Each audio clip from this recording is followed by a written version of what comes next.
It was the kind of morning that promised peace but delivered heartbreak instead.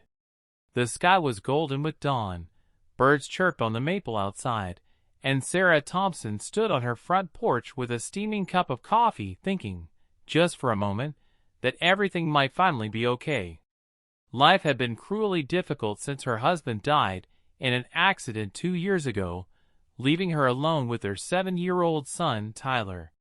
They had scraped by, working double shifts, skipping meals, selling the old truck, but Sarah was proud. She had managed to keep the small 2-bedroom house her husband built with his own hands. It wasn't much, but it was theirs. A symbol of love, resilience, and memories too precious to let go. That morning, she was supposed to head to her second job at a diner, but when she reached for her car keys, she noticed something off. Her mailbox was open, and papers were scattered on the lawn. She frowned and walked over, thinking maybe it was the wind. That's when she saw the bright orange paper taped to her door. "Property in dispute. Do not enter." Her heart raced. She blinked, reading it again, trying to make sense of the words. Dispute? No. This was her house. She had paid every bill, every mortgage payment, every tax. With shaking hands, she opened the door, only to find 2 strangers inside. A man and a woman, maybe in their 30s, stood in her living room surrounded by her furniture. Her couch, her photos, her son's toys. "Can I help you?" Sarah asked, her voice trembling. The man smirked. "You mean, can we help you?" "Because you're trespassing, lady." Sarah froze. "Trespassing? This is my house." The woman folded her arms. "Not anymore. We have the deed. It's legally ours now. You can call the cops if you want, but we already did. They said it's a civil issue." And just like that, her world shattered. Within hours, Sarah learned that the couple were professional squatters. They had found a loophole, some old, forged paperwork, and claimed her home as their own. The police were sympathetic but helpless. "It's a civil matter," they repeated. "You'll have to go through the courts." Courts. Lawyers. Money she didn't have. That night, Sarah and Tyler slept in her old sedan in the parking lot of a grocery store. She tried to stay strong, telling her son that they were just camping, but when he fell asleep in her lap, clutching his stuffed bear, she finally broke. Silent tears streamed down her face as she whispered, "I'm so sorry, baby. Mommy's trying." The next morning, Sarah went back to the house, hoping to reason with them. Maybe they had hearts. Maybe they'd listen. But instead, she found the door padlocked, the windows covered, and her belongings thrown on the front lawn, photo albums, clothes, even Tyler's school backpack. She sank to her knees, sobbing. Neighbors came out but looked away, uncomfortable. Nobody wanted to get involved. Nobody except one man across the street, a grizzled, tattooed biker named Hank. Hank had lived in the neighborhood for years, but wasn't the type people usually approached. He was rough-looking, with a gray beard, black leather vest, and a Harley that roared like thunder. But that day, when he saw Sarah on the curb with her child and her life in cardboard boxes, something inside him stirred. He walked over and handed her a bottle of water. "You okay, ma'am?" Sarah shook her head, tears streaming down her face. "They stole my house. I called the cops, but they can't do anything." Hank's jaw tightened. "Can't or won't. They said it's a civil issue." He crouched beside her, eyes softening. "You got somewhere to stay?" She shook her head. He looked at Tyler, sleeping in the back seat of the car. Then he looked back at the house, his eyes hardening. "You sit tight, all right? Don't cry. Not yet. Let's see what we can do." That evening, Sarah didn't know what to expect. But by sunset, the rumble of engines filled the street. Not one. Not 10. Hundreds. More than 300 bikers arrived, men and women in leather jackets, some old, some young, from different clubs across the county.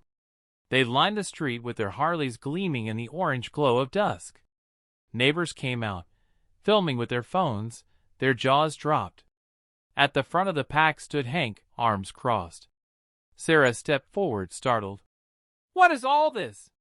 Hank gave her a small grin. "We call ourselves the Road Angels. We take care of our own. And right now, you're one of us." Before she could respond, Hank turned toward the house. "Those squatters are about to learn what happens when you mess with family." The squatters peeked through the curtains, visibly nervous. The man opened the door, shouting, "You can't threaten us. We'll call the police." "Already did," Hank said coolly. "Told them we're here for a community gathering. Peaceful assembly." The crowd chuckled darkly. Then Hank's tone turned deadly serious. "But we don't need to fight. We don't need to break anything. We just need them to know that justice doesn't always wait for the courts." One by one, the bikers began chanting, "Give it back! Give it back!" Their voices thundered through the neighborhood, shaking windows, drawing more onlookers. Sarah stood there, tears in her eyes, clutching Tyler's hand as the sound built like a wave of human power, a chorus of protection and fury. The squatters tried to hold out, but the pressure was too much. Within an hour, they emerged, faces pale, dragging suitcases. They shoved a few papers into Hank's hands and stormed off. The bikers cheered. Sarah covered her mouth, trembling. "Oh my God!" Hank handed her the keys. "Welcome home, ma'am." For a moment, she couldn't move. She looked at the keys, then at the crowd of strangers who had shown up for her, for no reason other than it was the right thing to do. Why would you do this for me?" she whispered. Hank shrugged. "Because you reminded me of someone. My sister lost her house years ago.